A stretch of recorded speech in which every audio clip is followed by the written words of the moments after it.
So in this video we're going to look at some of the other uh, uh, options which are available when we are filtering the data. So that is the table we were using earlier. So we had name, age, department, salary, and email. With only one person has an email, rest all are null.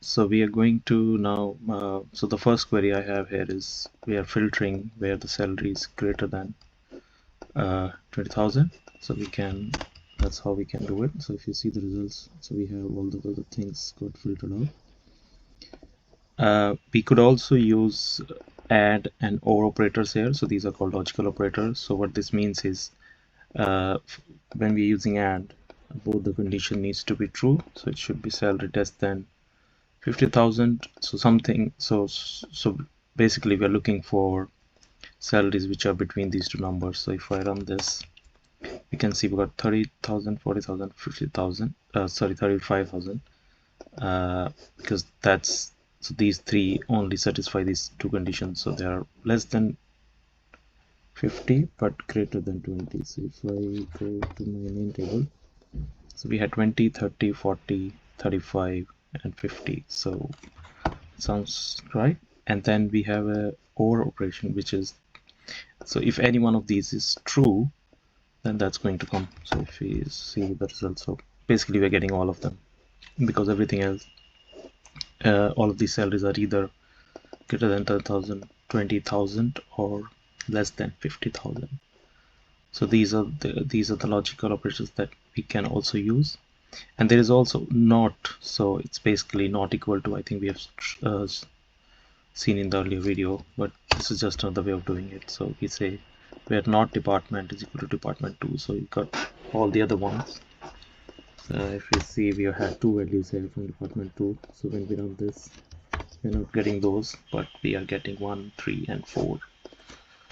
That's some of the options that we had with filtering, but we can also do some sort of a pattern matching. So if I just use this SQL here, and I can also say where department, so instead of an exact value, we could also give a partial value. So it can be like percentage. So it's like anything which starts with department, but then it could have anything at the end. So this is basically going to give us everything, because our data is like that. But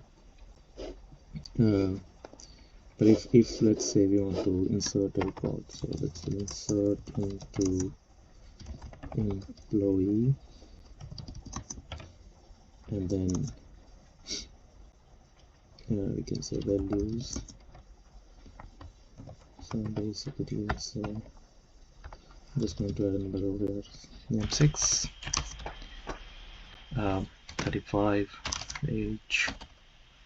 So instead of, I'll enter department 2 here, just to make it different from the other entries, and then we'll look at the pattern matching query again, how that behaves. And then we say name 6@gmail.com.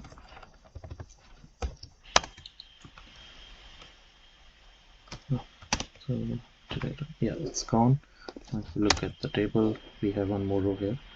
Now if I run this query, so we got the result, but then if I change this to, let's say DEP, just DEP, I think we'll get the other entry as well now.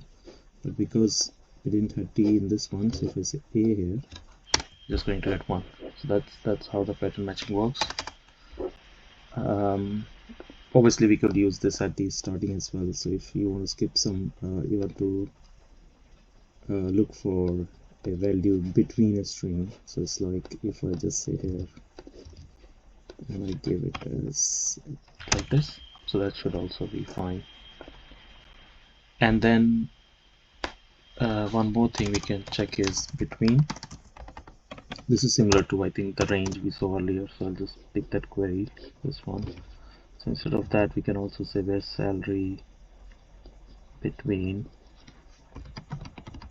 50,000 and let's say so this should be a small number.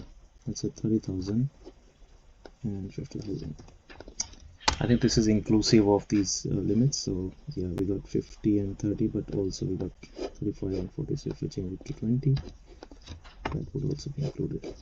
So that's how between can be used, because when we use this one, this was not inclusive of these numbers. I mean, obviously we could do it equals here, but this is another other option of doing the same thing. And the last one, which we will check today, is filter multiple values. So basically, what if, let's say, we want to filter. So instead of, let's say, we want to filter for like department, we said one, but that we want to just filter for multiple departments, and the condition here is we should know the exact names, because it can't be uh, a partial name, so we need to know. So where, if I so for that we can use in, and then we just give the values here, exact values. So what I'm doing here is select name, department, salary, or we could actually just do everything from employee, where name in, name 1, name 6, let's say something like that. And there you go, we have only 2 rows here. And if I just say something else here, I mean, it's not going to break anything, but because that value is not there, it won't come. So that's I think we have covered mostly most of the I would say mostly used or frequently used filtered conditions, or the things which can be used within the where clause. So thank you for watching. We are going to look at some other practical stuff in the coming videos. So stay connected, and thank you very much. See you.